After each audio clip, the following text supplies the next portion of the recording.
Әли Имран сүресі. Рахман, әрі аса рахымды Алланың атымен бастаймын. Әлиф, ләм, мим. Бір Алла, одан басқа құдай жоқ. Ол хай, мәңгі тірі, қайюм, еш нәрсеге арқа сүйемей, күллі болмысты бір өзі тіреп меңгеріп тұрушы.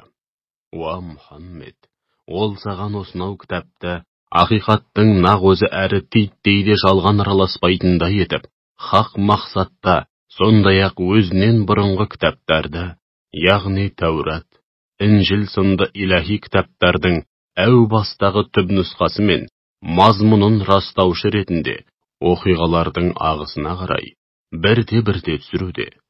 Ол Тәурат пен Інжілді де түсірді. Яғни ол Тәурат пен Інжілді бұрынырақта адамдарға тура жолды нұсқайтын жолбасшы ретінде түсірді. Сондай-ақ ақ пен қараның, ақиқат пен жалғанның ара жігін ажырататын иләһи қағидалар жиынтығы Фурқанды, Құранды түсірді. Шүбәсіз Алланың айдан анық аяттарын біле тұра, жоққа шығарып, күпірлік қылғандар үшін өте ауыр азап бар. Алла ұлы, бәрінен үстем, күпірлікке бой алдырған залымдарды оңдырмай жазалап кек алушы. Шүбәсіз, жердегі және көктегі бірде-бір нәрсе Алладан жасырын қала алмайды. Алла сендерді аналарыңның құрсағында өзі қалаған пішінде жаратушы, одан басқа тәңір жоқ. Ол ұлы, бәрінен үстем һәм әрісімен әрбір үкімінде талай хикмет болған асқан даналық иесі. Ол саған осынау кітапты түсірді. Ондағы аяттардың бір бөлігі, мағынасы анық, әрі нақты болған, мұхкам аяттар, міне солар кітаптың негізін құрайды. Ал енді бір бөлігі болса, бір аяттың өзі бірнеше мән беретін мағынасы астарлы, мүтәшәббих аяттар. Жүрегінде тура жолдан ауытқу болғандар, қайткенде бүлік шығарып, ел жұртты тура жолдан тайдыру үшін және аяттарды өз мүдделері мен қарауларына қарай тәпсірлеу үшін ондағы мұхкам аяттарды былай қалдырып, астарлы мағыналы мүтәшәббих аяттарды негізге алады. Шынтуайтында оның мүтәшәббих аяттардың шынайы тәпсірін, ақиқатын бір Алладан басқа ешкім білмейді. Және ілімде тереңдегендер, біз оған, Құранға, толық иман еттік. Ондағы мұхкам, мүтәшәббих аяттардың барлығы да Раббымыздың дәргейінен келді деп айтады. Ақыл иелері ғана ойланып, ғибрат ала алады. Һәм ақыл иелері Аллаға былай жалбарынады. Уа Раббымыз, бізді тура жолға салғаннан кейін, жүректерімізді ауытқыта көрме. Уа Раббымыз, өзіңнің мейірімің болмаса, тура жолда табандап қалуымыз мүмкін емес. Олай болса, бізге өз тарапыңнан мейірім тарту еткейсің. Шүбәсіз, сен құлдарыңды мол сый-сияпатқа бөлуші, Ваххабсың. Уа Раббымыз, шүбәсіз, сен күллі адамзатты, еш күмәнсіз орнайтын қиямет күні, ғарасат майданына жинайсың. Шүбәсіз, Алла уәдесінен таймайды. Күпірлік еткендердің мал дүниелері де, бала-шағалары да, Алланың алдында оларға титтейде пайда бермейді. Міне солар тозақтың отыны болады. Тура Перғауын әулетімен, олардан бұрынғылардың жағдайындай, олар біздің аяттарымызды өтірікке балап, жалғанға шығарды. Алла оларды күнәлар үшін бас салып жазаға тартты. Алланың жазасы тым ауыр. Күпірлік еткендерге, сендер жер болып жеңілесіңдер, және жаппай тозаққа айдаласыңдар. Ол қандай жаман жатақ орын еді деп айт. Бәдірде шайқасу үшін бетпе-бет келген екі топта сендер үшін шүбәсіз үлкен ғибрат бар. Бірі Алла жолында соғысса, екіншісі кәпірлер еді. Соғыс барысында мүміндер олардың көзіне өздерінен екесе көп болып көрінді. Алла қалағанын жәрдемімен қолдайды. Шүбәсіз мұның өзінде көретін көзі барлар үшін ғибрат бар. Әйелдер, әсіресе еркек кіндік балалар, қап-қап алтын мен күміс, асыл тұқымды сәйгүліктер, 4 түлік мал мен егін жайсында нәпсінің құмарын арттыратын дүниелер адамдардың көз жауын алатындай тартымды етілді. Әсілі, бұлар дүние тіршілігінің өткінші қызығы мен бұйым боқшасы ғана. Шүбәсіз, адам жаны жай табатын ең тамаша жай Алланың құзырында. Оларға сендерді жан тәндеріңмен жақсы көрген сол нәрселерден әлде қайда қайырлы болғаннан хабардар етейін бе? Аллаға қарсы келуден барынша сақтанған тақуа жандар үшін Раббыларының дәргейінде жайқалған жасыл бауларының арасымен һәм салтанатты сарайларының түбінен өзендер ағатын жәннат бақшалары бар, һәм олар сонда мәңгі бақи қалады. Сондай-ақ онда олар үшін пәк жұбайлар және бәрінен де қайырлы болған Алланың разылығы бар. Алла құлдарын әрдайым көріп тұрады деп айт. Тақуа жандар, уа Раббымыз, біз иман келтірдік, күнәларымызды кешіре көр, һәм бізді тозақ азабынан сақтағайсың деп жалбарынады. Олар сондай сабырлы, иманда шынайы, Аллаға қалтқысыз мойын сұнатын, мал дүниелерін игі жолда жұмсайтын, һәм түннің біраз бөлігін құлшылықпен өткізгеннен кейін, сәресі уақытында Алладан кешірім тілейтін ізгі жандар. Алладан басқа тәңір жоқ. Бұған ең алдымен Алланың өзі куә, сондай-ақ барлық періштелер мен шынайы ғалымдар да турашылдық пен әділдікті ұстана отырып, осынау ақиқатқа куәлік етті. Ұлы, бәрінен үстем, һәм әрісі мен әрбір үкімінде талай хикмет болған Хаким Алладан басқа тәңір жоқ. Алланың құзырында қабыл болатын хақ дін Ислам. Кітап иелерінің арасындағы алауыздық, оларға ақиқатты білдіретін ілім келгеннен кейін, араларындағы бақталастықтың нәтижесі болған өшпенділіктің кесірінен туындаған еді. Кім-де-кім Алланың аяттарын жоққа шығарып, күпірлік қылса, біліп қойсын, шүбәсіз, Алла жауапқа өте жылдам тартады. Егер кітап иелері сенімен дін мәселесінде сөз таластыруға келсе, оларға мен жан тәніммен бір Аллаға мойын сұндым, маған ергендер де бір Аллаға мойын сұнды деп айт. Сондай-ақ кітап иелеріне және иләһи кітаптан бейхабар, ілімнен махрұм болып, теріс жолда жүргендерге, сендер де дәл солай Аллаға мойын сұндыңдар ма деп айт. Егер олар Аллаға мойын сұнса, шүбәсіз тура жолға түскені, ал егер мойын сұнудан бас тартып, сырт айналса, онда сенің жазығың жоқ. Сенің міндетің ақиқатты айтып жеткізу ғана. Алла құлдарын әрдайым көріп тұрады. Алланың аяттарын біле тұра жасырып, көпірлік қылып, пайғамбарларды һәм адамдар арасындағы әділдікке бұйыратын жандарды, нақақтан нақақ өлтірумен болатындарды алдарында күтіп тұрған жан төзгісіз азаппен сүйіншіле. Міне солар дүниеде де, ақиретте де істеген барлығысы зая кететіндер. Олардың азаптан құтқаратын бірде-бір медеткері жоқ. Өздеріне иләһи кітаптан жеткілікті үлес тигендерді, яғни иләһи кітапты оқып шынайы іліммен сусындап, біраз нәрседен хабардар болғандарды көрдің бе? Олар араларында туындаған мәселелерге Алланың кітабымен билік айтып, кесімді үкім шығару үшін шақырылғандарына һәм қолдарындағы Алланың кітабына қарап, үкім айтылғанына қарамастан, бір тобы үкімге бой сұнудан бас тартқан күйде сырт айналып кете барады. Мұның себебі Олардың өздерінше тозақ оты бізге бұзауға табынумен өткізген санаулы күнді қоспағанда әсте тимейді деп айтатындықтары. Олардың мұндай ойдан шығарған жалған сөздері мен сенімдері, өздері ұстанған дін мәселесінде оларды осылайша алдауда.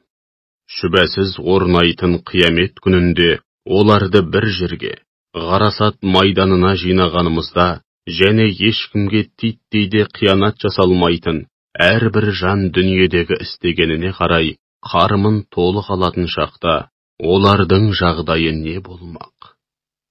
Мұхаммед, былай деп айт: уа, бар билік, бір өзіне ғана тиесілі болған Алла Тағала.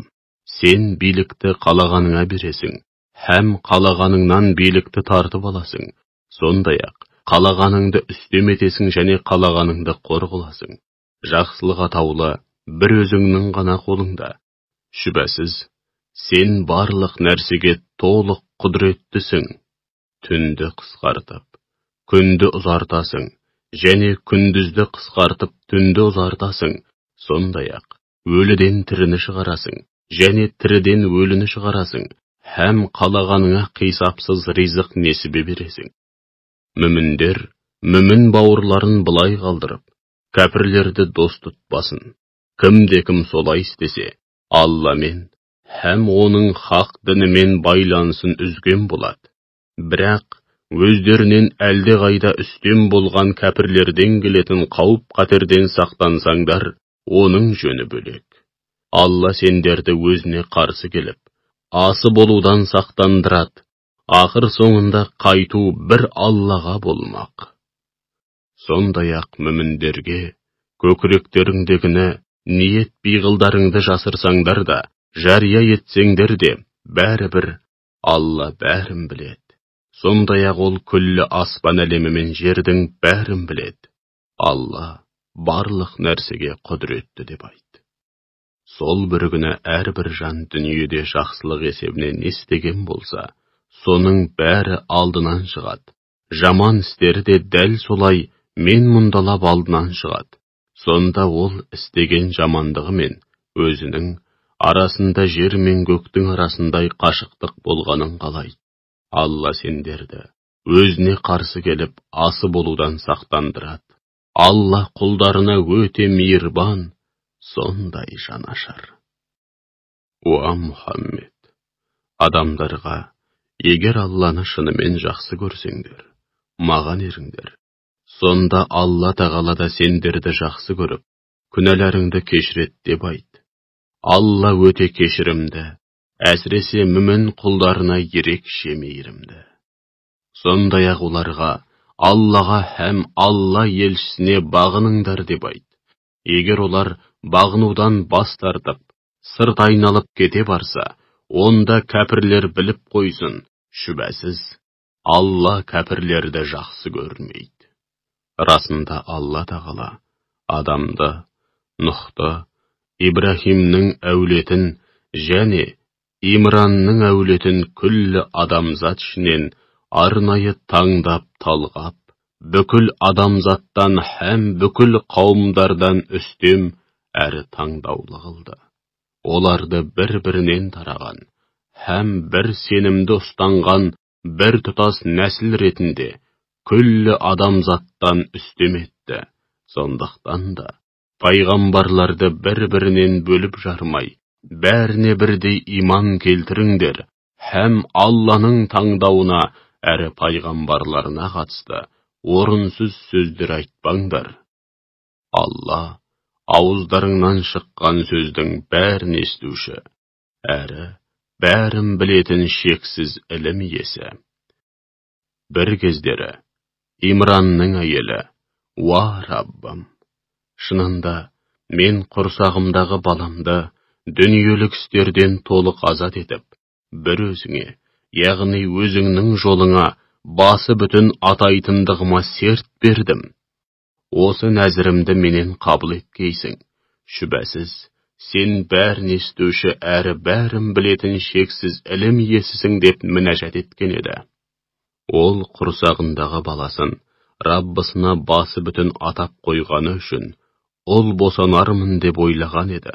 Сөйтіп, ай күні толып, баласын босанғанда, өзі күткендей ұл емес, қыз тапқандықтан, «Уа Раббым, мен қыз босандым» деді. Алла оның не тапқанын әлбетте жақсы біледі. Әрине, ол күткен ұл бала, біз берген осынау қыз бала сияқты бола алмас еді. Мен оның атын Мәриям деп қойдым. Сондай-ақ мен оны һәм ұрпағын рахымыңнан қуылған шайтаннан сақтай көр деп, бір өзіңе сыйынамын.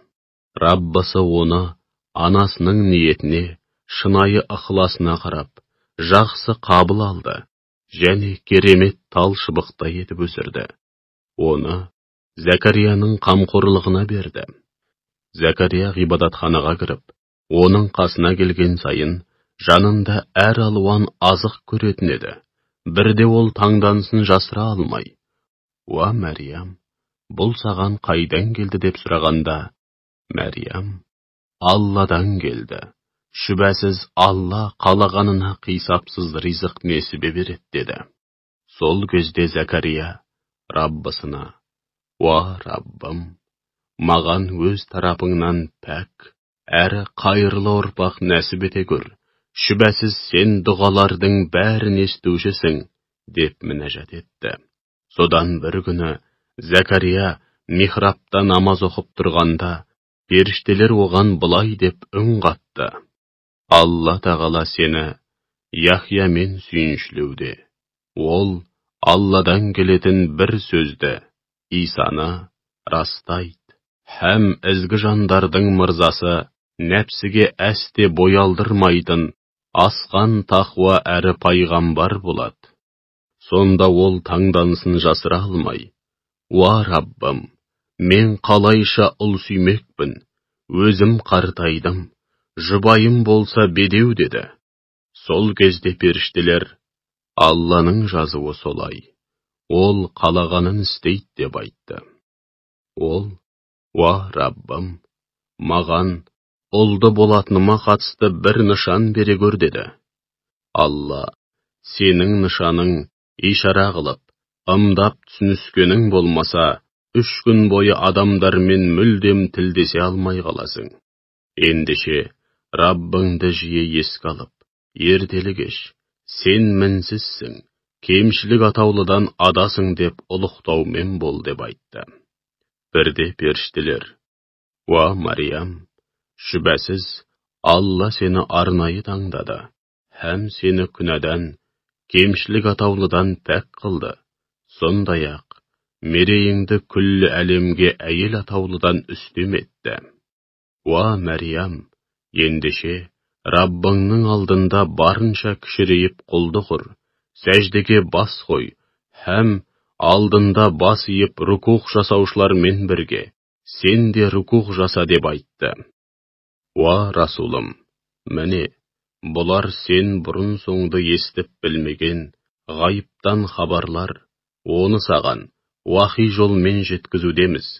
Әсте олар Мәриямды қайсымыз қамқорлыққа аламыз деп, қаламдарын лақтырып, жеребе тастап жатқанда сен олардың қасында емес едің.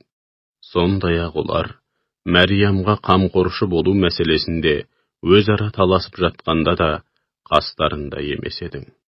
Бір күні періштелер, «Уа Мәриям, шүбәсіз Алла сені өз тарапынан келетін бір сөзбен, нәрестемен сүйіншілейді. Аты Мәсіх Мәриямұлы Иса, ол бұл дүниеде де, ақиретте де аса беделді һәм Аллаға ең жақын жандардың бірі болады. Сондай-ақ ол бесікте де, ересек егде шағында да адамдармен тілдеседі, әрі ізгі жандардың бірі болады» деп айтты.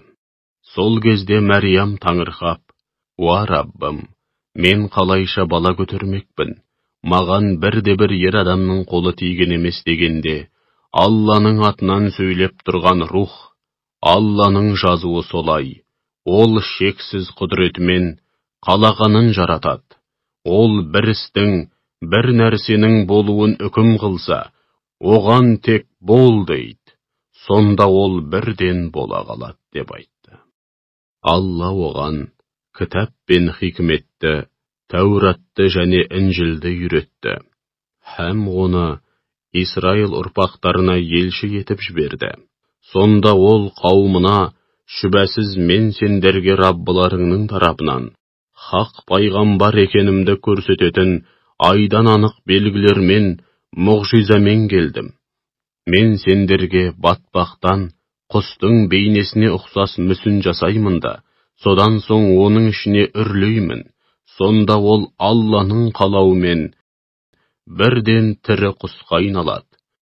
Сондай-ақ Алланың рұқсатымен тумысынан көрсоқыр болғанмен алапесті құлан таза айықтырамын. Өлілерді тірілтемін, және де үйлеріңде не ішіп жеп отырғандарыңды, не жиып жүргендеріңді өздеріңе айтып берем. Егер шынымен мүмін болсаңдар, шүбәсіз бұлардың бәріне сендерге менің хақ пайғамбар екенімді көрсететін айқын дәлелдер бар. Сондай-ақ мен алдымдағы Тәуратты растаушы ретінде, әрі бұрынырақта сендерге харам қылынған нәрселердің кейбірін адал ету үшін келдім. Шүбәсіз мен сендерге құр қол келмедім. Раббыларың тарапынан өзімнің хақ пайғамбар екенімді көрсететін айдан анық дәлелмен, мұғжизамен келдім. Ендеше Аллаға қарсы келіп, асы болудан барынша сақтаныңдар, әрі маған толық бағыныңдар. Шүбәсіз Алла менің де, сендердің де Раббыларың. Олай болса, оған қалтқысыз құлшылық етіңдер. Нағыз тура жол, міне осы деп айтады. Иса олардың шектен шыққан күпірлігін, тіпті өзіне қарсы қастандық ойлағанын сезгенде, Аллаға барар жолда маған қолдау көрсететін кім бар деп жарияға жар салды. Сол кезде хауарилер, біз бармыз, біз Алланың ақ жолының қолдаушыларымыз дегеннен кейін, біз бір Аллаға иман келтірдік. Уа Иса, біздің Аллаға толық мойынсұнған мұсылман екенімізге сен де куә бол деп айтады. Сондай-ақ олар, уа Раббымыз, түсірген кітабыңа иман келтірдік, және елшіңнің соңынан ердік. Бізді өзің түсірген кітаптың, жіберген елшіңнің хақ екендігіне куә болушылардың қатарына жазғайсың деп жалбарынды. Олар, яғни күпірлікте табандаған жебірейлер, Исаға қастық ойлап, тұзақ құрды. Алла тағала болса, өз қалауын жүзеге асырды, яғни олардың құрған тұзақтарын зая кетіріп, тиісті сазайларын берді. Алла түбінде өз дегенін болдырып, мүмін құлдарына қарсы тұзақ құрғандарды өздері құрған тұзаққа түсіруші. Сол кезде Алла, уа Иса, сенің пайғамбарлық міндетің аяқталды. Енді сені бақиға жеткіземін, сені өз дәргейіме көтеріп әкетемін, һәм күпірлік қылғандардан құтқарып, кінәсіз, пәк екеніңді паш етемін. Сондай-ақ, қиямет қайымға дейін, соңыңнан ергендердің мерейін, күпірлікте табандағандардан үстем етемін. Содан кейін, бәрің маған қайтасыңдар. Сонда, пәниде бір-біріңмен таласып тартысқан мәселелеріңе қатысты, өзім билік айтып, үкім шығарамын деп айтты. Ал күпірлік қылғандарға келсек, оларды дүниеде һәм ақиретте ауыр азаппен жазалаймын. Сонда олардың азаптан қағатын бірде-бір жанашыр медеткері болмайды. Ал иман етіп, игілікті істер істегендер болса, Алла олардың қарымын толық қайтарады. Алла айдан анық аяттарын жоққа шығарып, күпірлік қылған һәм өзіне серік қосқан залымдарды жақсы көрмейді. Уа Мұхаммед, міне осынау ақиқаттарды саған аяттардан және хикметке толы Құраннан оқып берудеміз. Шынында, Алланың алдында дүниеге келу тұрғысынан Исаның мысалы адамға ұқсайды. Алла оны, ер мен әйелдің қатысынсыз топырақтан жаратты. Содан кейін оған рух үрлеп, бол дегенде бірден бола қалды. Ақиқат тек қана Раббыңнан келеді. Ендеше бұл мәселеде титтейде күмән келтіруші болма. Өзіңе осынау хақ ілім жеткеннен кейін, кім сенімен Иса жайлы сөз таластыратын болса, ондайларға: қане келіңдер, біз өз балаларымызды, сендер өз балаларыңды, біз өз әйелдерімізді, сендер де өз әйелдеріңді, сондай-ақ біз өзімізді, сендер де өздеріңді бір жерге шақырайық. Содан кейін бәріміз бір ауыздан, сондай-ақ біз өзімізді, сендер де өздеріңді бір жерге шақырайық. Содан кейін бәріміз бір ауыздан шын көңілден Аллаға жалбарынайық. Сөйтіп, Алланың лағнеті өтірікші кәззаптарға жаусын деп қарғыс айтайық де. Міне, Исаға қатысты ақиқат осы: Алладан басқа тәңір жоқ. Шүбәсіз Алла азиз, ұлық, бәрінен үстем, һәм хаким, әр ісі мен әрбір үкімі хикметтерге толы болған, асқан даналық иесі. Егер ол ақиқатты мойындамай сырт айналып кете барса, шүбәсіз Алла ондай бүлікшіл бұзғындарды жақсы біледі. Уа Мұхаммед, оларға: уа кітап иелері, қане бізге де сендерге де ортақ болған арамыздағы мына сөзге келейік. Алладан басқа ешкімге табынбайық, және оған ешкімді һәм еш нәрсені серік етіп қоспайық. Сондай-ақ Алланы ұмытып, біріміз тәңір тұтпайық деп айт. Егер олар бұл үндеуге құлақ аспай сырт айналып кете барса, онда ендеше куә болыңдар: шүбәсіз біз Аллаға лайықты түрде мойын сұнған мұсылманбыз деп айтыңдар. Уа кітап иелері, сендер неліктен Ибрахим пайғамбар жайында ол жебрей еді, немесе христиан еді деп дауласасыңдар? Өздерің де білетіндей, Тәурат та, Інжіл де одан кейін түсірілген. Сәл де болса ақылға салып ойланбайсыңдар ма? Мақұл, өздерің азды көпті білетін мәселе Иса хақында дауластыңдар делік. Ал енді өздерің жарытып білмейтін мәселе Ибрахим жайында неге сөз таластырасыңдар? Анығында ақиқатты Алла біледі, сендер білмейсіңдер. Шынында Ибрахим жебрей де, христиан да болған емес. Ол жалған сенімдерден іргесін аулақ салып, бір Аллаға ғана сыйынып, мойын сұнған шынайы мұсылман еді. Сондай-ақ ол мүшріктерден де емес еді. Шынында адамдар арасында Ибрахимге ең жақын болғандар оның соңынан ергендер. Мына аса қадірлі пайғамбар және маңайындағы иман келтіргендер. Алла мүміндердің жанашыр досы. Кітап иелерінің арасындағы бір топ сендерді ақиқаттан адастырып, тура жолдан тайдырғысы келеді. Шынтуайтында олар өз-өздерін ғана адастыруда, һәм соның парқына да бармауда. Уа кітап иелері, қолдарыңдағы кітаптан хақ екенін көре тұра, неліктен Алланың аяттарын жасырасыңдар, һәм мойындамай көпірлік қыласыңдар? Уа кітап иелері, неліктен біліп тұрып ақиқатпен жалғанды араластырасыңдар, және ақиқатты жасырасыңдар?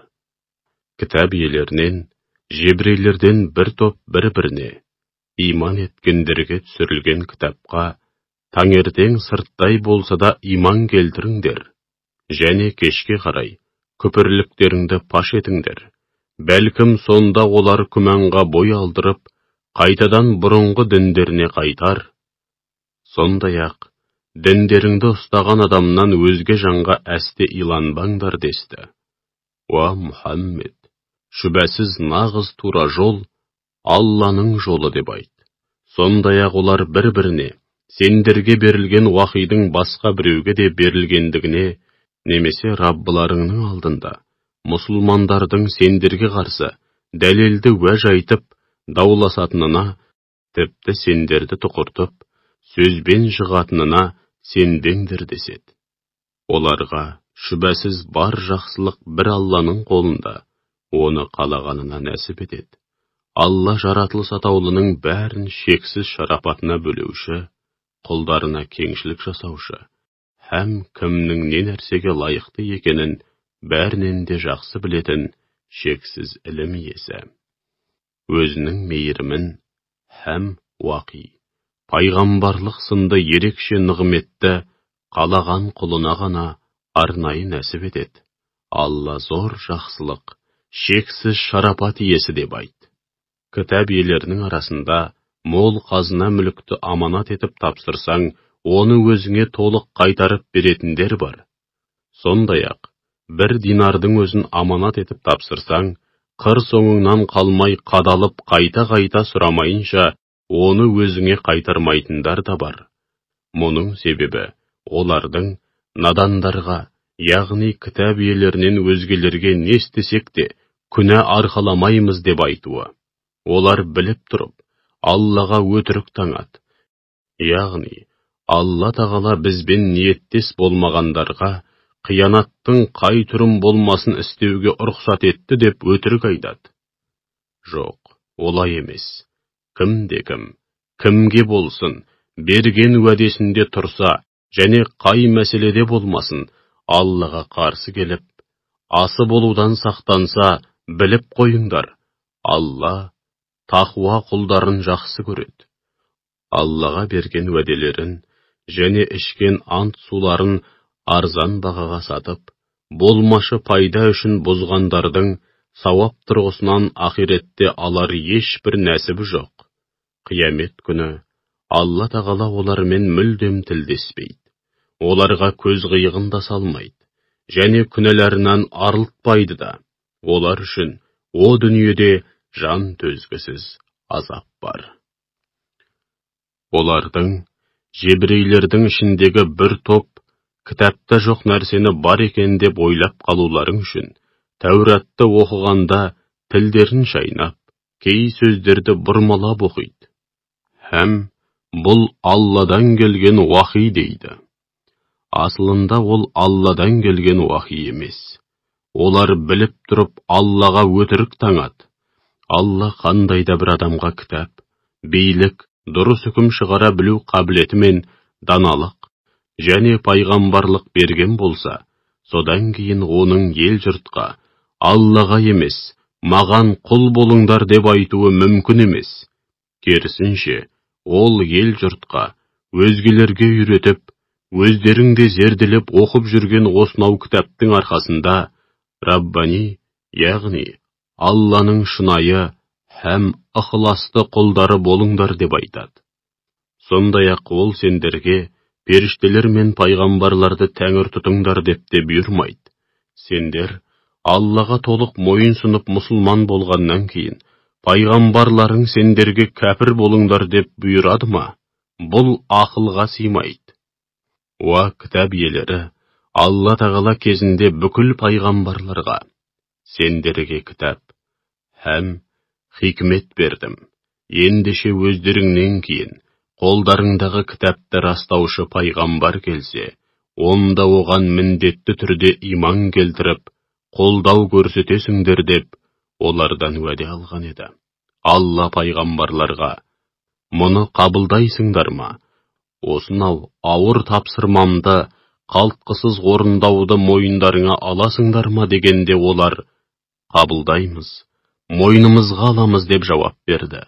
Сонда Алла, ендеше бұл сөздеріңе өздерің куә болыңдар, һәм қауымдарыңда куә болсын, мен де сендер сияқты куә боламын деп айтты.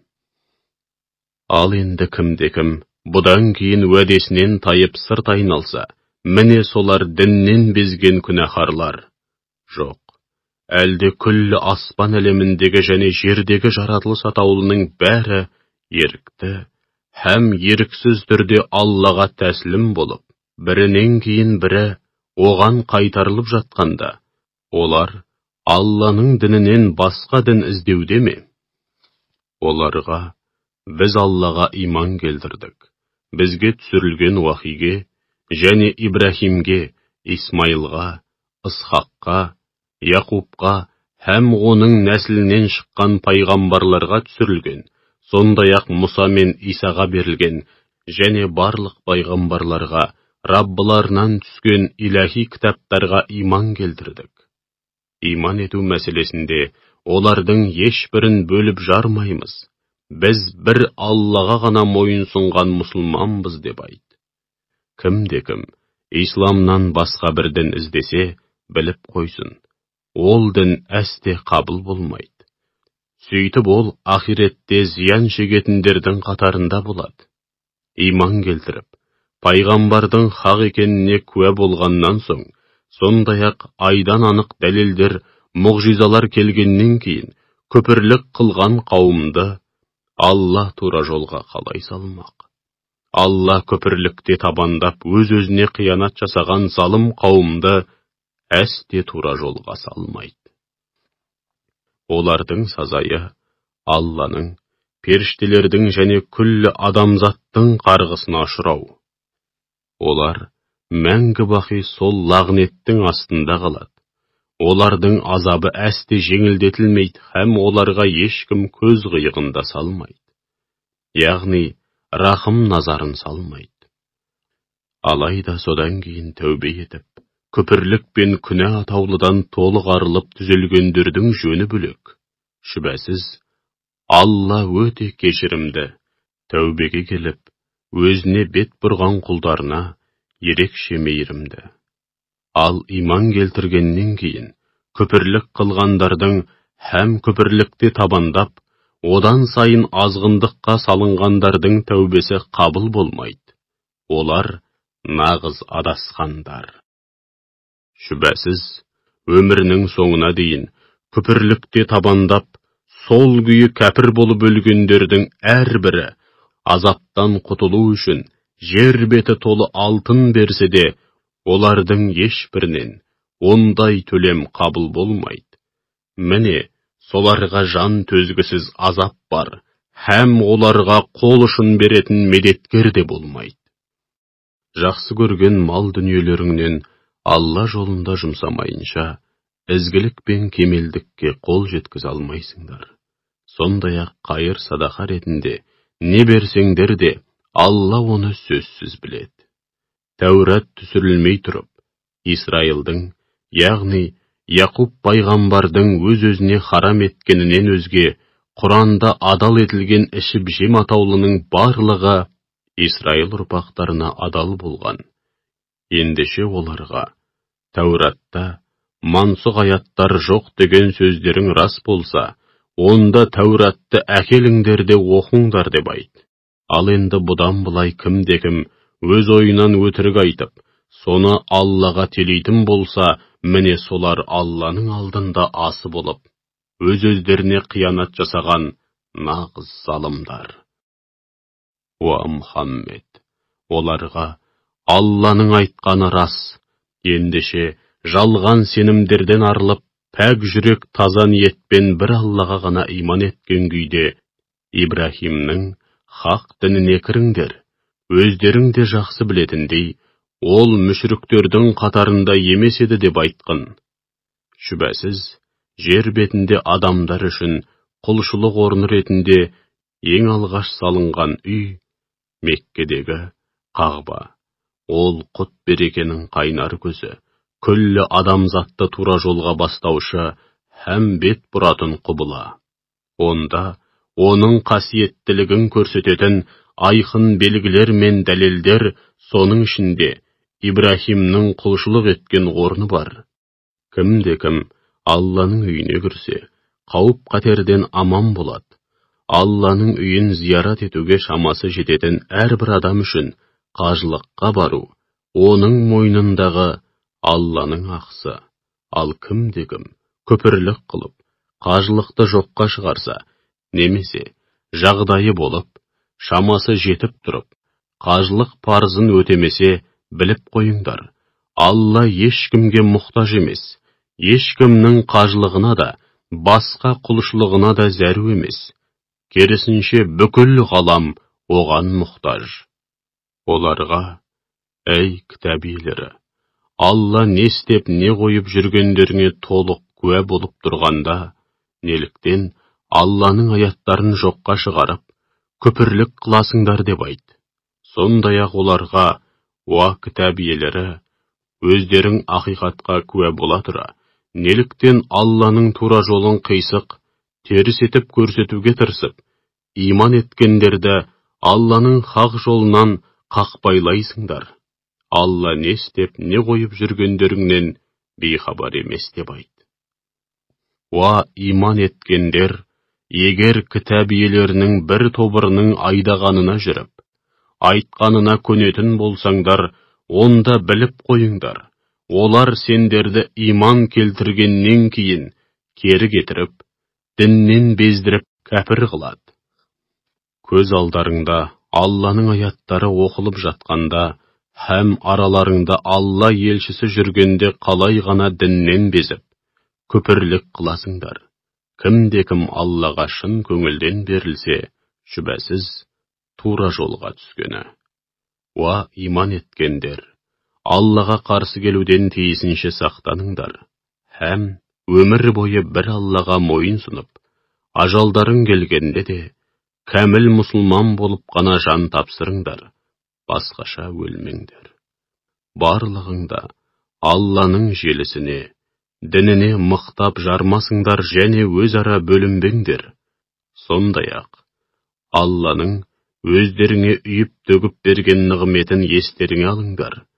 Кезінде біріңе-бірің бітіспес дұшпан едіңдер, ал бүгін Алла тағала жүректеріңді жарастырды. Сөйтіп, оның иман, хақ дін ислам сынды баға жетпес нығметінің арқасында біріңе-бірің бауыр болдыңдар. Сондай-ақ кезінде сендер тозақ шыңырауының шетінде тұрған едіңдер, алайда Алла сендерді одан сақтады. Сендер тура жолға түссін деп, Алла өзінің аяттарын міне осылайша ашық баяндайды. Уа мүміндер, араларыңда ел жұртты ізгілікке шақырып, жақсылықты бұйыратын һәм жамандықтан тиятын бір қауым болсын. Міне солар екі дүниеде де азаптан құтылып, мақсат мұратына жеткендер. Өздеріне ақиқатты көрсететін айдан анық дәлелдер келгеннен кейін, алауыздықтың кесірінен жік-жікке бөлініп, сан түрлі теріс жолдарға түсіп кеткендер сияқты болмаңдар. Олар үшін алапат азап бар. Күндердің күнінде бір шама жүздер ағарып, бір шамасы қара қошқыл тартады.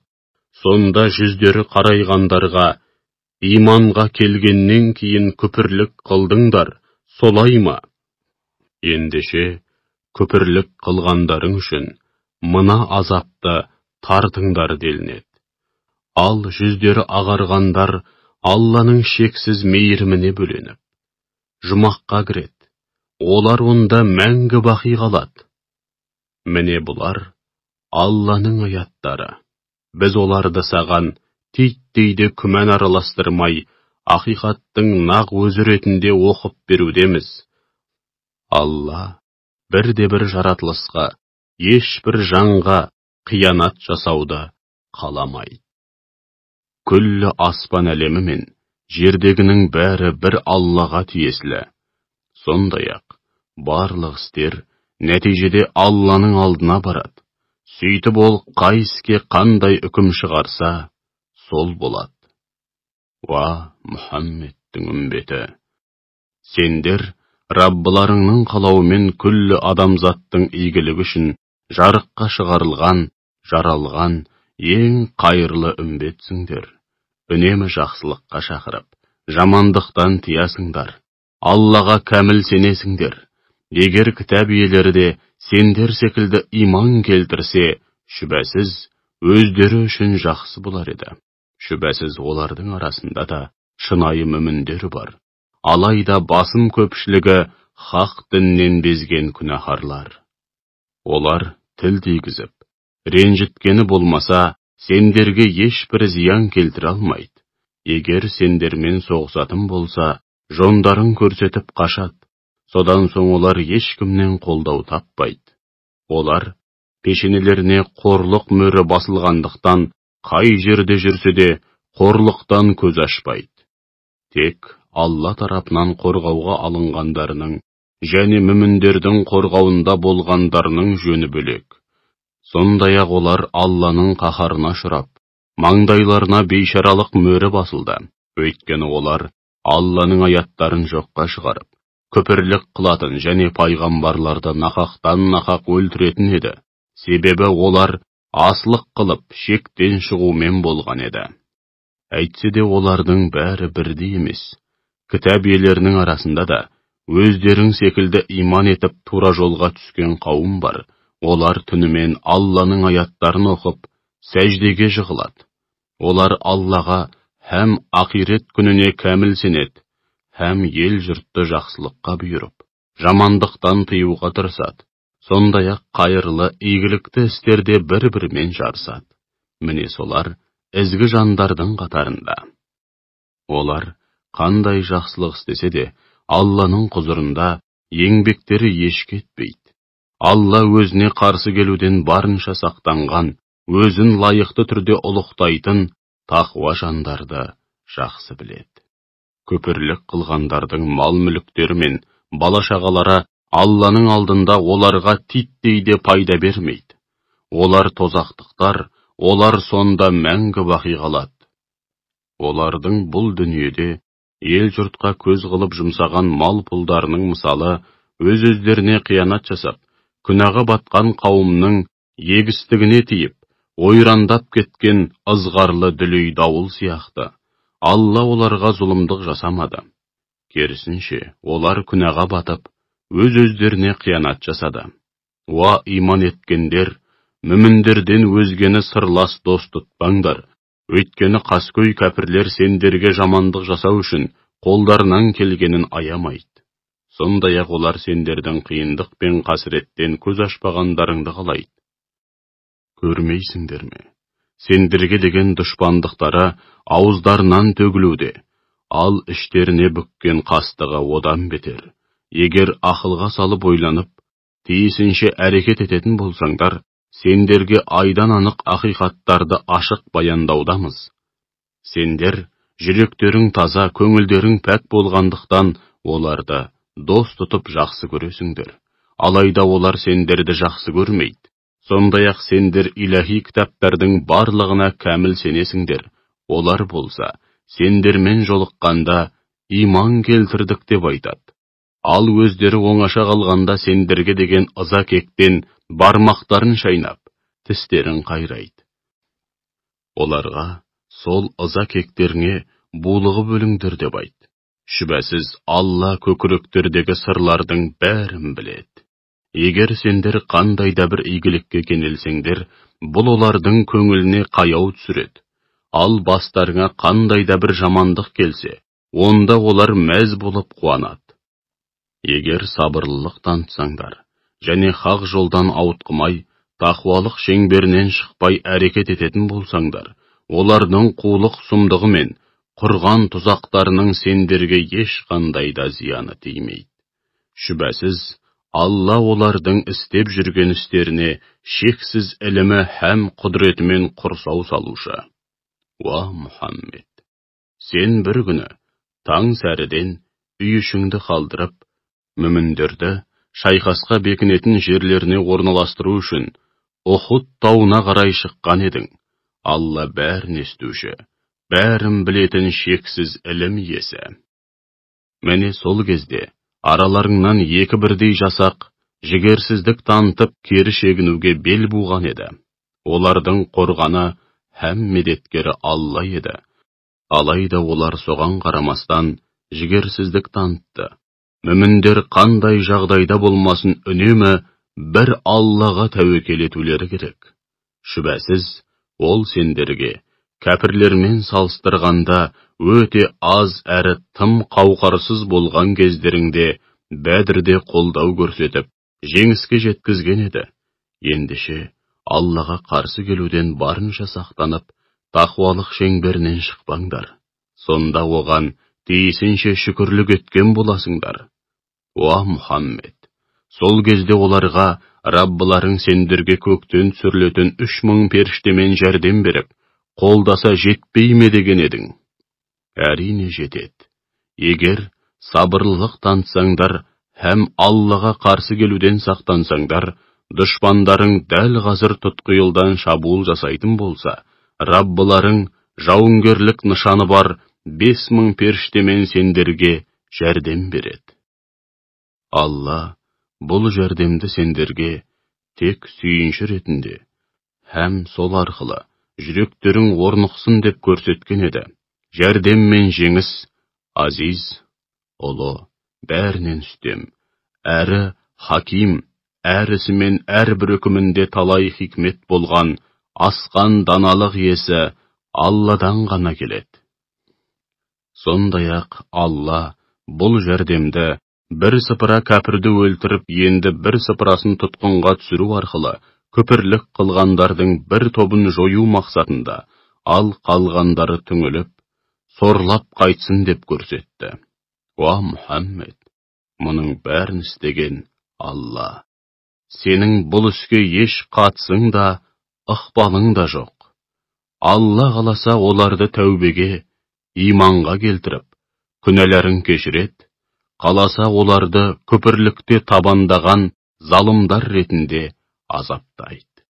Күллі аспан әлеміндегі һәм жердегі жаратылыс атаулының бәрі бір Аллаға тиесілі. Ол қалағанын жарылқап кешіреді, қалағанын азаптайды.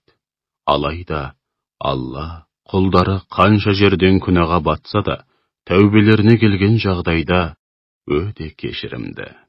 Әсіресе тәубе етіп, өзіне бет бұрған құлдарына ерекше мейірімді. Уа иман еткендер, пайызды еселеген үстіне еселеп өсім жемеңдер, Аллаға қарсы келуден сақтаныңдар. Сонда екі дүниеде де азаптан құтылып, мақсат мұраттарыңа жетесіңдер.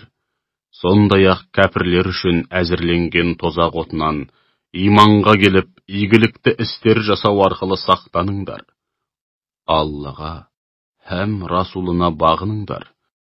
Сонда екі дүниеде де мейірімге бөленесіңдер. Раббыларыңның жарылқауына һәм шынайы тақуалар үшін әзірленген кеңдігі 7 қат аспан мен жердей болған жұмаққа асыға ұмтылыңдар. Нағыз тақуалар кеңшілікте де, таршылықта да Алла жолында садақа бергендер. Ашу қысқанда өзін ашуландырған адамның сазайын беруге шамасы жете тұрып, ашуын жеңе білгендер, һәм адамдарға кешірімді болғандар. Шүбәсіз Алла міне осындай ізгі жандарды жақсы көреді. Сондай-ақ олар жағымсыз іс істегендерінде немесе күнәға батып, өз-өздеріне қиянат жасағандарында бірден Алланы еске алып, күнәлары үшін кешірім сұрайды. Күнәларды Алладан басқа кім кешіре алады дейсің? Сондай-ақ олар біліп тұрып, бір істеген күнәні қайта-қайта істемейді. Олардың алатын сыйы, қарымы, Раббыларының жарылқауы мен жайқалған жасыл бауларының арасынан және зәулім сарайларының түбінен өзендер ағатын жәннат бақшылары болмақ. Олар сонда мәңгі бақи қалып, бақытты ғұмыр кешеді. Діннен үйреніп білгенін іске асырып, игілікті істер істегендердің алар сыйы неткен ғажап десеңші.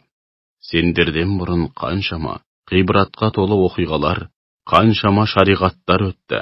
Олай болса жер бетін шарлап, Алланың хақ діні мен пайғамбарларын жалғанға шығарғандардың ақыры не болғанын өз көздеріңмен көріңдер. Міне бұл, яғни тарихта орын алған ғибратқа толы оқиғалар адамдарға ақиқатты ашық баяндау және тақуа жандар үшін тура жолды көрсету һәм уағыз насихат. Уа мүміндер, ұнжырғаларың түсіп, жасымаңдар, қайғы мұңға салынбаңдар. Егер шын мүмін болсаңдар, шүбәсіз сендер үстемсіңдер. Егер сендер Ухудта жараланған болсаңдар, сендерге қарсы соғысқан қауым да Бәдірде дәл солай жараланды. Міне біз ондай жеңісті күндерді Алла шынайы мүміндерді анықтасын, сондай-ақ араларынан иман ақиқаттарына куә болатын бір қатар куәгерлер немесе шейіттер таңдап алсын деп адамдар арасында алма кезек ауыстырып тұрамыз. Шүбәсіз, Алла күпірлікте табандап, күнәға батып, өз-өзіне қиянат жасаған залымдарды жақсы көрмейді. Сондай-ақ, Алла иман еткендерді күнәларынан тазартсын, һәм кәпірлерді бірте-бірте түп тамырмен жойып жіберсін деп, ондай жеңісті күндерді адамдар арасында алма кезек ауыстырып тұрамыз. Алла араларыңдағы хақ жолда күресіп жүргендер мен сабырлы жандарды анықтап, өзгелерден ажыратып алмайынша, бірден жаппай жұмаққа кіреміз деп ойладыңдар ма? Сендер өліммен бетпе-бет келмей тұрып, шейіт болып өлуді тілейтін едіңдер. Міне енді ол алдарыңда, алайда сендер бұрын соңды шейіттікті аңсамағандай құр қарап тұрсыңдар. Мұхаммед, ақиқат жаршысы ретінде жіберілген елші ғана. Одан бұрында талай елшілер келген. Егер ол ажалы жетіп, көз жұмса, немесе өлтірілсе, сендер кері кетіп, діннен шығасыңдар ма? Кімде-кім кері кетіп діннен шықса, онысымен Аллаға мысқалдайда зиянын тигізе алмайды. Алла тура жолда жүрудің қадірін түсініп, шүкірлік білдірушілерді жақында мол сый-сияпатқа бөлейді. Ешбір жан Алланың қалауынсыз, о бастан жазылып қойған ажалы жетпейінше өлмейді. Кімде-кім дүниенің сауабын қаласа, оған одан өзіне тиесілі сыбағасын береміз. Ал кім ақирет сауабын қаласа, оған да өз сыбағасын береміз. Шүкірлік білдірушілерді жақында міндетті түрде сый-сияпатқа бөлейміз. Қаншама пайғамбар өтті, олармен бірге өздерін хақ жолына атаған көптеген құдайшыл тақуа жандар Алла жолында ақиқат үшін соғысты. Олар Алла жолында бастарына келген ауыртпалықтарға еш мойымады, жасымады, және жау алдында тізе бүкпеді. Алла сондай сабырлы жандарды жақсы көреді. Олар дұшпанмен бетпе-бет келгенде бар болғаны: «Уа Раббымыз, күнәларымызды және міндетімізді орындауда һәм басқа да істерімізде артық кеткен жеріміз болса кешіре көр. Бізді жау алдында табанды қылғайсың, һәм бізге кәпірлер қауымына қарсы жәрдем беріп, жеңіске жеткізгейсің» деп жалбарынған еді. Сол үшін Алла оларға дүниенің сауабын, игілігін һәм ақиреттің сондай керемет сауабын жұмақты нәсіп етті. Алла тағала ондай ізгі жандарды жақсы көреді. Уа иман еткендер, егер күпірлік қылғандардың айтқанымен жүретін болсаңдар, сендерді кері кетіріп діннен шығарады. Нәтижеде дүниеде де, ақиретте де зиянға ұшырайсыңдар. Керісінше сендердің иелерің Алла, ол ең жақсы медеткер. Алла тағала Құдай екендіктері хақында ешбір дәлел түсірмеген нәрселерді, пұттарды оған серік етіп қосқандары үшін күпірлік қылғандардың жүрегіне үрей саламыз. Олардың мәңгілік тұрағы жалынатқан жаһаннам. Күпірлікте табандап, Аллаға серік қосып, өз-өздеріне қиянат жасаған залымдардың тұрағы қандай жаман. Алла сендерге берген уәдесін орындады, оның қалауымен дұшпанды қынадай қырған едіңдер. Алайда жан тәндеріңмен қалаған жеңісті сендерге осылайша көрсеткеннен кейін, олжаға қызығып, босаңсып қалдыңдар. Хәмде орындарыңнан тапжылмаңдар деген қатаң бұйрық төңірегінде дауласып, ақыры Алла елшісінің бұйрығын орындамадыңдар. Араларыңда дүниені қалайтындар бар еді, сондай-ақ ақиретті қалайтындар да болды. Сондықтан да Алла сендерді сынап көру үшін өздерің біраз жерге дейін тықсырып келген жаудан қашуға мәжбүр етті. Соған қарамастан сендерді кешірді. Алла мүміндерге үнемі жақсылық жасаушы, шексіз шарапат иесі. Сонда сендер, ешкімге бұрылып қарамастан, бас сауғалап қашқан беттеріңде майдан даласынан ұзап кете бардыңдар. Сол кезде Алла елшісі арттарыңнан дауыстап шақырумен болған еді. Міне, осынау қилы сәтте, уыстарыңнан шығарып алған олжаға және бастарыңа келген ауыртпалықтарға бола қапаланбас үшін, Алла сендерді мұң үстіне мұңға батырды. Алла не істеп, не қойып жүргендеріңнен толық хабардар. Содан кейін, істеріңе өкінген бойда кері қайтып, тауды паналаған Алла елшісінің маңайына жиналдыңдар. Алла бастарыңа түсірген мұнша мұң мен ауыртпалықтың артынан бойларыңды билеген қорқынышты сейілтіп, жан тыныштығына бөледі. Сөйтіп, араларыңдағы шынайы мүміндер тобын жеңіл ұйқы басты. Ал енді бір топ мұнафықтар қара басының қамын жеп, Алла хақында жахилият дәуіріне тән шындыққа жанаспайтын небір ойлардың шырмауына түсті. Олар, бұл қолбасшылық ісінде біздің қандай да бір ықпалымыз бар ма өзі дейді. Оларға бар билік бір Алланың қолында деп айт. Негізінде олар саған ашып айтпайтын нәрселерін іштерінде сақтауда. Сондай-ақ өзара қолбасшылық ісі біздің қолымызда болғанда, дәл осы арада қырғынға ұшырамас едік деседі. Оларға, тіпті үйлеріңде отырсаңдар да, араларыңдағы дәм тұзы таусылып, ажалы жеткендер өлетін жерлеріне қарай бет алар еді деп айт. Алла көкіректеріңдегіні ниет пиғылдарың мен басқа да сезімдеріңді сынап, жүректеріңдегі иманды әр алуан уәсуәсә мен күмән атаулыдан арылту үшін бастарыңа осындай ауыртпалық түсірді.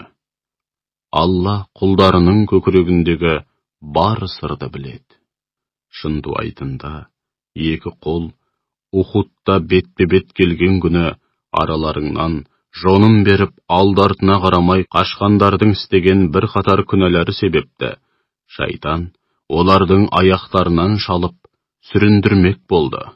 Соған қарамастан Алла оларды ескеріп кешірді. Шүбәсіз, Алла өте кешірімді. Құлдары қанша жерден қателікке ұрынса да, бірден жазаламайтын өте сабырлы. Уа иман еткендер, өздері кәпір болып тұрып, Алла жолында жорыққа шығып немесе соғысып шейіт болған туыстары, руластары немесе отандастары болған бауырлары жайлы, егер олар біздің қасымызда болғанда, өлместе еді, жау қолынан қаза таппаста еді деп айтқан кәпірлер сияқты болмаңдар. Алла мұны олардың жүрегін қасірет жайласын деп істеуде. Жан бітіріп, өмір сыйлайтын да, өмірді қиятын да бір Алла.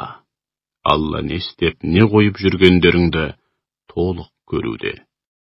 Егер Алла жолында өлтірілсеңдер, яки өлсеңдер біліп қойыңдар, Алланың кеңшілігі мен рахмы, олардың, кәпірлердің тірі жүріп, өмір бойы жиған терген дүниелерінен әлде қайда қайырлы. Өздерің өлсеңдер де, өлтірілсеңдер де, сөзсіз Алланың алдына жиналасыңдар. Уа Мұхаммед, сен сондай қиын шақта Алланың рахмының арқасында ғана айналаңдағы адамдарға жұмсақ, биязы бола білдің. Егер дөрекі тас жүрек болғаныңда, маңайыңдағылардың бәрі сенен безіп, жан-жаққа тарап кетер еді. Ендеше, оларға кешіріммен қара, һәм олар үшін кешірім тіле. Сондай-ақ, олармен әр істе кеңесіп отыр. Егер қандай да бір іске бел бусаң, бір Аллаға тәуекел ет. Шүбәсіз, Алла тәуекелшіл құлдарын жақсы көреді. Егер Алла сендерге жәрдем берсе, сендерді ешкімде жеңе алмайды. Ал егер қол ұшын бермей жалғыз қалдырса, содан кейін сендерге жәрдем беретін кім бар? Ендеше, шынайы мүміндер бір Аллаға ғана арқа сүйеп, тәуекел етсін. Ешбір пайғамбар олжаға қол сұғып, аманатқа қиянат жасамайды. Кім аманатқа қиянат жасаса, яғни олжаға немесе халыққа тиесілі ортақ дүниеге қол сұғатын болса, қиямет күні Алланың алдында сол ұрлаған нәрсесін арқалаған күйде келеді. Содан кейін әрбір жанға дүниеде істеген істерінің қарымы толық қайтарылады. Сондай-ақ, олардың ешбірі әділетсіздікке ұшырамайды, яғни сауаптары кемітілмейді, һәм күнәләрінің жазасы орынсыз еселенбейді. Алланың разылығын көздеген адам мен Алланың қаһарына ұшыраған әрі ақыр соңында паналайтын жері жаһаннам болған адам тең бе? Ол қандай жаман ақырғы тұрақ, қандай жаман барар жер. Олардың, яғни адамдардың Алла алдындағы дәрежелері әрқилы. Алла олардың не істеп, не қойып жүргенін толық көруде. Расында, Алла мүміндерге өз араларынан бір пайғамбар жіберу арқылы үлкен жақсылық жасады. Пайғамбар оларға Алланың Құрандағы һәм болмыста көрініс тапқан аяттарын оқып түсіндіреді, ой саналарын теріс ойлар мен қате түсініктерден, жүректерін жалған сенімдерден және өмірлерін күнә атаулыдан арылтып тазартады. Сондай-ақ оларға кітап пен хикметті, яғни кітапты дұрыс түсіну әрі жүзеге асыру жолдарын, ондағы пәрмендер мен тыйымдардың хикметін һәм жаратылыс пен түрлі құбылыстардың мән мақсатын үйретеді. Шүбәсіз, бұдан бұрын олар анық адасуда еді. Сендер арқылы дұшпандарыңның басына келген бәленің тең жарымы өз бастарыңа келгенде, бұл қайдан ғана келді деген едіңдер. Оларға бұл өздеріңнен болды деп айт. Шүбәсіз, Алла барлық нәрсеге құдіретті. Екі қол бетпе-бет келген Ухуд шайқасы болған күні бастарыңа келген бәле алдымен өздеріңнен һәм шүбәсіз Алланың қалауымен болды. Алла шынайы мүміндерді айқындап көрсету үшін солай істеді. Әрі, екіжүзділік жасағандарды айқындап, әшкерелеу үшін істеді. Оларға, келіңдер, Алла жолында, ақиқат үшін соғысыңдар, тым болмаса қорғаныс шебінде болыңдар, жаудан бала-шағаларыңды, жерлеріңді қорғаңдар делінсе де, олар, егер соғыстың шынымен болатынын білсек, онда сендерге сөзсіз қосылар едік, алайда шайқастың болуы неғайбыл деп жауап берді. Шынтуайтында олар, сол күні, иманнан көрі күпірлікке әлде қайда жақын еді, жүректерінде болмаған нәрсені ауызбен айтуда еді. Алла олардың ішіне бүккен пиғылдарын жақсы біледі. Сол екіжүзділер өздері соғысқа шықпай, үйлерінде отырып алғанымен қоймай, Алла жолында жаумен айқасып, шейіт болған туыс, немесе жерлес бауырлар жайлы, егер олар сөзімізге құлақ асып, тілімізді алғанда өлтірілмес еді дейді. Оларға, айтқандарың рас болса, һәм қолдарыңнан келсе, қане, өз ажалдарыңның бетін қайтарып көріңдерші деп айт. Алла жолында өлтіріліп, шейіт болғандарды өлі деп ойлама. Керісінше, олар тірі, әрі Раббыларының дәргейінде ризық несібеге бөленуде. Олар Алланың шексіз шарапатымен бірге, нығметтеріне шат-шадыман болып қуануда, әрі өздерімен әлі қауышпағандарды, яғни діндес бауырлары Алламен қауышқанда олар үшінде ешқандай қорқыныш жоқ екенін, һәм әсте жабықпайтындықтарын айтып, сүйіншілеуді қалайды. Сондай-ақ олар мүмін бауырларын Алланың көз көріп, құлақ естімеген әрі ешкімнің ойына да кіріп шықпаған нығметтері һәм шексіз шарапатымен, сондай-ақ Алланың мүмін құлдарының сауабын әсте зая етпейтіндігін айтып, сүйіншілейді. Тіпті жараланғаннан кейінде Алланың және пайғамбардың шақыруына құлақ асып, жаудың ізіне түскендерге, әсіресе олардың арасындағы бейне бір Алланы көріп тұрғандай, жоқ дегенде Алла тағаланың өздерін көріп тұрғанын бір сәткеде қаперінен шығармай, жадында ұстаған, һәм Аллаға қарсы келуден барынша сақтанып, тақуалық шеңберінен шықпай, әрекет еткен сол мүміндерге үлкен сый-сияпат, зор сауап бар. Ел жұрт оларға, дұшпандарың сендерге қарсы қол жинады, ендеше олардан қорқыңдар, һәм аман-сау тұрғандарыңда бас сауғалаңдар дегенде, бұл хабар олардың иманын одан сайын арттыра түсті. Сонда олар, бізге бір Алла жетеді, ол қандай керемет қамқоршы деп жауап берді. Сөйтіп олар, соғыстан Алланың нығметімен шексіз шарапатына мол сауапқа бөленіп, ешбір жамандыққа ұшырамай аман-есен оралды. Олар Алланың разылығын мақсат етіп басшылыққа алды. Алла шексіз шарапат, зор игілік иесі. Расында, сендерге сол жаманатты жеткізген шайтан. Одан басқа ешкім емес. Ол сендерді өзінің кәпір достарымен қорқытқысы келеді. Егер шынайы мүмін болсаңдар, олардан қорықпаңдар, менен ғана қорқыңдар. Күпірлікте бір-бірімен жарысқа түскендер көңіліне қаяу түсірмесін. Олар Аллаға, яғни Алланың хақ дініне һәм пайғамбарына зәредей де зиян келтіре алмайды. Алла ақиретте олардың ешқандай нәсібі болмағанын қалайды, әрі олар үшін алапат азап бар. Иманды күпірлікке айырбастағандар, Аллаға, яғни оның хақ дініне һәм пайғамбарына зәредей де зиян келтіре алмайды, және олар үшін жан төзгісіз азап бар. Күпірлік қылғандарға бұл дүниеде мұрсат берген болсақ, олар оны өздері үшін қайырлы екен деп ойламасын. Шынтуайтында, біз оларға одан сайын күнәға бата түссін деп мұрсат берудеміз. Олар үшін ақиретте өздерін қор қылатын азап бар.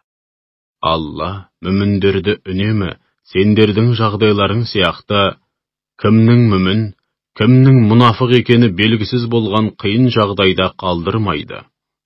Түбінде таза мен ластың, ақ пен қараның, мүмін мен мұнафықтың ара жігін ажыратады.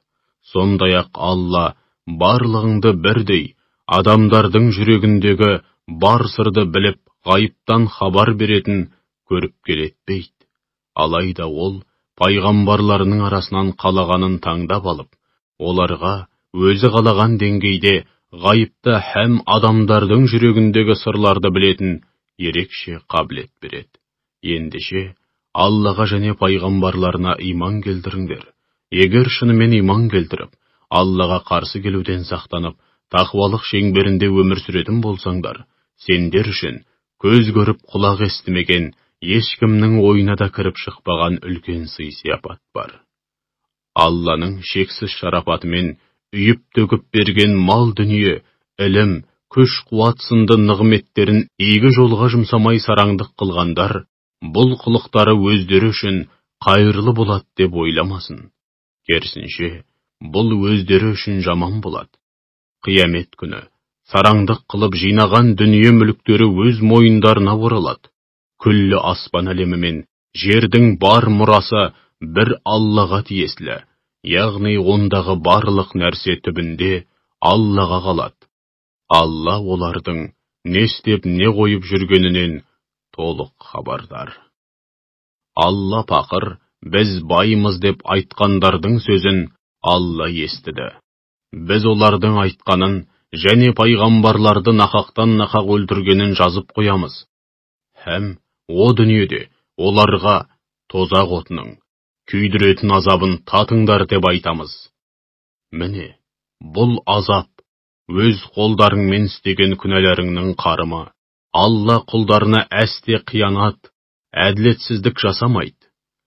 Сондай-ақ олар, Алла бізден мұғжиза ретінде көктен түсетін, от жалмап күл қылатын құрбандық әкелмейінше, бірде-бір пайғамбарға сенуші болмаңдар деп уәде алған еді дейді. Ендеше оларға, сендерге менен бұрын көптеген пайғамбарлар айқын дәлелдермен, анық мұғжизалармен қатар өздерің айтқан құрбанды да әкелген еді. Егер айтқандарың рас болса, онда неге нақақтан нақақ өлтірдіңдер деп айт. Уа Мұхаммед, егер олар саған өтірікшісің деп, өзіңе де, сөзіңе де сенбесе, еш мұңайма. Шүбәсіз, сенен бұрында талай пайғамбарлар өтірікшіге баланған еді. Олар да қауымдарына өздерінің хақ пайғамбар екенін көрсететін ап-айқын дәлелдермен, көпе көрнеу мұғжизалармен, өсиетке толы иләһи парақтармен және Тәурат пен Інжіл сынды адамдардың көкірегіне иман нұрын ұялатып, жолдарына жарық түсіретін нұрлы кітаптармен келген болатын. Әрбір тірі жан бір күні өлімнің дәмін міндетті түрде татады. Қиямет күні бұл дүниеде істеген істеріңнің қарымын толық аласыңдар.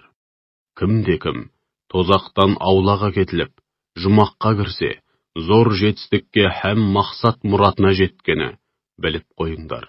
Бұл дүниенің тіршілігі алдамшы қызықтан, жалған бұйым боқшадан басқа түк демес. Ендеше, уа мүміндер, шүбәсіз, сендер мал мүліктеріңе һәм жан тәндеріңе қатысты түрлі сынақтарға душар боласыңдар.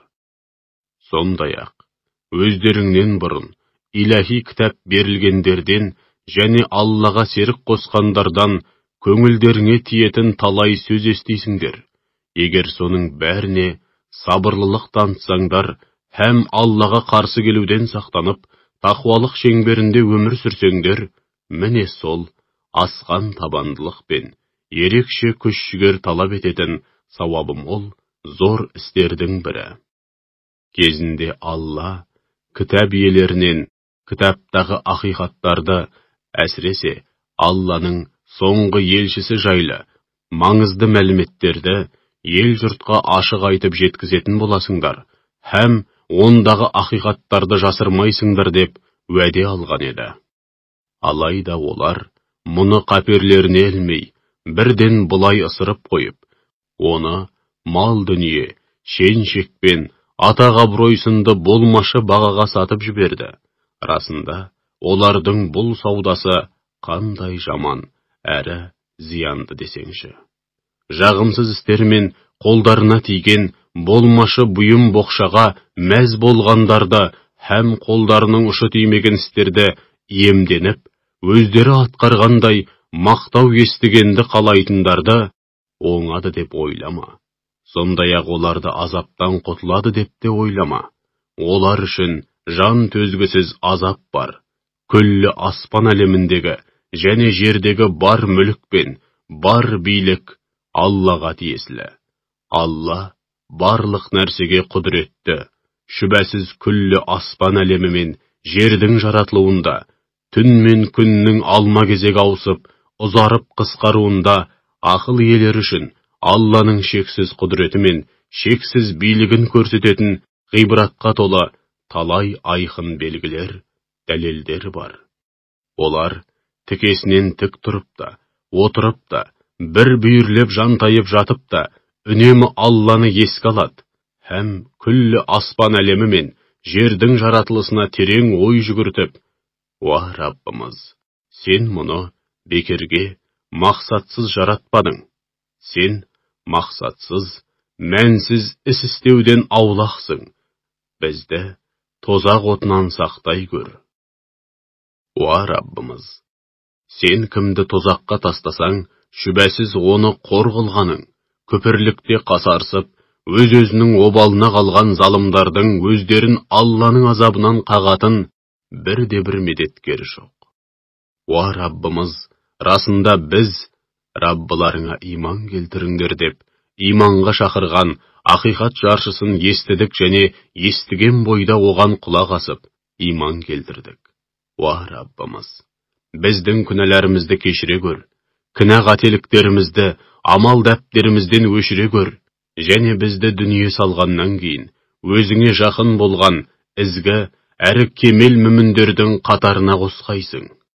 Уа Раббымыз, бізге пайғамбарларың арқылы уәде етіп, беремін деген сый-сияпатыңды, жұмақ пен жамалыңды көру нығметін нәсіп еткейсің. Сондай-ақ, қиямет күні бізді жерге қарата көрме. Шүбәсіз сен уәдеңнен әсте таймайсың деп жалбарынады. Раббылары олардың дұға мінәжаттарына былай деп жауап береді. Шүбәсіз, мен, мейлі ер, мейлі әйел болсын, араларыңнан үнемі осылай игілікті істер атқарғандардың еңбегін зая етпеймін. Өйткені сендер бір бүтінсіңдер, яғни мақсат мұраттарың, ұстанған жолдарың бір, һәм еңбектеріңе қарай қарымдарыңды аласыңдар. Менің жолымда хижрет еткен, әрі атамекенінен қуылған, менің жолымда сан түрлі зәбір зомбылыққа төзе білген, һәм керек кезде дұшпанға қарсы қасық қаны қалғанша соғысқан, және өлтірілген әрбір жанның кінә қателіктерін жасырамын.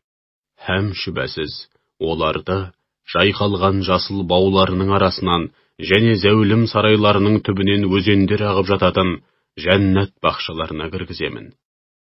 Бұл Алла тарапынан берілетін ерекше сый-сияпат. Әлбетте ең керемет сый-сияпат Алланың дәргейінде. Хақ дінді мойындамай, күпірлік қылғандардың уақытша молшылық пен баянсыз биліктің арқасында қала-қала, ел-елді шарлап, шалқып жүргендеріне алданба. Бұл көзді ашып жұмғанша өте шығатын қу тіршіліктің өткінші қызығы ғана. Содан кейін олардың барып, паналайтын жері тозақ болмақ. Ол қандай жаман жатақ. Алайда Раббыларына қарсы келмей, тақуалық шеңберінде өмір сүргендер үшін жайқалған жасыл бауларының арасынан және зәулім сарайларының түбінен өзендер ағып жататын жәннат бақшалары бар. Олар онда мәңгі бақи қалып, Алладан ерекше сый құрмет көреді. Алланың дәргейіндегі бар игілік, ізгіде кемел мүміндер үшін әлде қайда қайырлы. Шүбәсіз, кітап иелерінің арасында Аллаға иман келтіретін, сендерге түсірілген Құранға және өздеріне түсірілген Тәуратқа, Інжілге кәміл сенетін, һәм Алладан шын именіп, жан тәнімен мойын сұнатындар да бар. Олар Алланың аяттарын арзан бағаға сатпайды, болмашы нәрсеге айырбастамайды. Олардың алар сауабы мен сый-сияпаты Раббыларының дәргейінде. Шүбәсіз Алла жауапқа өте жылдам тартушы. Уа иман келтіргендер! Алла жолында бастарыңа келетін ауыртпалықтарға, сондай-ақ оның бұйрықтарын орындап, тыйғандарынан тыйылу мәселесінде барынша сабырлылық танытыңдар. Дұшпанмен бетпе-бет келгенде барынша табандылық танытыңдар. Сабырлы болуда олардан асып түсіңдер, һәм бір-біріңді сабырлы болуға шақырыңдар. Аллаға құлшылық етуге, һәм оның жолында күресуге келгенде оттай маздап, әрдайым дайын тұрыңдар, әрі бір-біріңе сүйеу болыңдар. Аллаға қарсы келіп, асы болудан барынша сақтанып, әрдайым тақуалық аясында өмір сүріңдер. Міне, осылайша, екі дүниеде де азаптан құтылып, мақсат мұраттарыңа жетесіңдер.